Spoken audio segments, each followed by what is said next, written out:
everybody, and welcome to another edition of A Girl Enter a Glock. Today we will be discussing concealed carry purses and why I personally think that they are a bad idea. And I also shot a video at the range today of me shooting my AR-15 style rifles, so that will be at the end of the video as a reward for those of you who get through this. But anyway, I know a lot of different women who carry guns, and several of them carry in concealed carry purses, which of course are purses that are made with concealed carry in mind. They have a separate compartment for the gun with usually a flimsy universal holster that really doesn't fit any gun particularly well. You know, the types that are made by Bulldog Cases, Gun-Toting Mamas, etc. And I really can't figure out why these are so popular with women, because to my mind they are impractical and actually dangerous, and I'll give you a couple of reasons why I think that way. The first one is one of the most common crimes is purse snatching. And think about this: if your purse is snatched and you're carrying your gun in it, then you've just given the bad guy a deadly weapon that can be used against you or in the commission of another crime. So that's something to think about. And the second reason is especially relevant if you have children.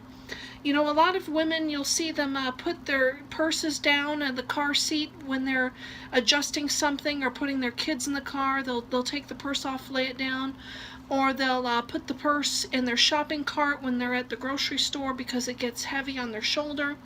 And they turn around to look at something and they're not paying attention to the purse. And a lot of times I've seen women even put it over, put their purse over the back of a chair when they're sitting at a table at a restaurant or something like that.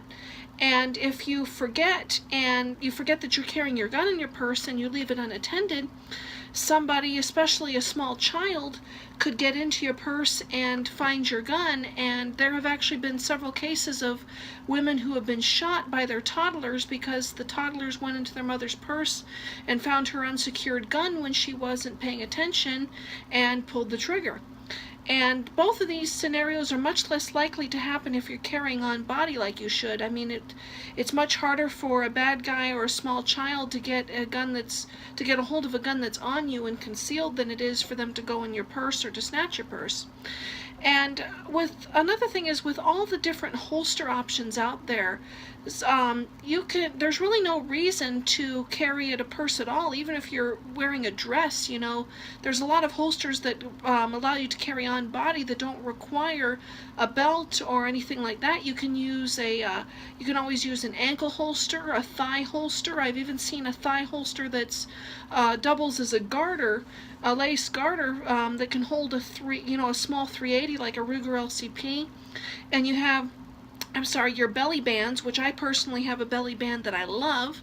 And you also have things like bra holsters. So to my mind, there's just really no reason to carry off body. Like I said, even if you're wearing a fancy dress, you could probably find a on-body holster option that will work with your gun. Of course, there are women who have their own reasons for preferring purse carry. I personally don't. My opinion is probably clouded by the fact that I'm a tomboy. I don't carry a purse, but I don't carry makeup or anything like that with me. I just carry my wallet, my gun, of course, my spare magazine, my phone, and my keys. So I don't really feel personally that I have a need for a purse. I know a lot of women do prefer it that way. And there are certainly things you can do to reduce your risk when purse carrying, such as, like I said, carrying in a proper concealed carry purse and carrying it with the strap across your body. Now, I used to carry a purse as a teenager, but I found that I didn't even use 90% of the stuff that's in it, so I figured I would just reduce to the essentials which fit in my pocket. And I will add this, that I have seen one concealed carry purse that I like, and the reason I didn't get it to have as a backup for some reason is that it doesn't, all of my guns are too large. It's actually made for small 380s, and I refuse to carry anything less than a 9mm personally. But And the reason that it's the Bulldog Cases Trilogy series, and the reason that I happen to like this purse, is I've seen it at the ranges, is because it is made where it could it can either adjust to be made to wear around your waist as a fanny pack, or you can detach it from its straps and actually connect it to your belt loops. If you're wearing something like dress pants, you can attach it to the belt loops on that, and it then becomes an on-body holster, which again makes it much less likely of it to be set down somewhere or stolen. And so that type of, if I did have a concealed carry purse, that is the one that I would get because of its potential to become an on-body holster fairly easily. I feel that's much more secure option than most of the other concealed carry purses. But anyway, feel free to leave like I said, this is just my opinion. Feel free to leave your comments in the section, in the comment section below. And if you like the channel, I would certainly encourage you to subscribe to it and share this video. And now, as a reward for getting through my long-winded spiel, I will now present the video of myself shooting my Smith & Wesson M&P 1522 AR rifle, which is chambered in .22 long rifle, and the target distance was approximately 9.1 meters, and it was fired from my right shoulder. Bye.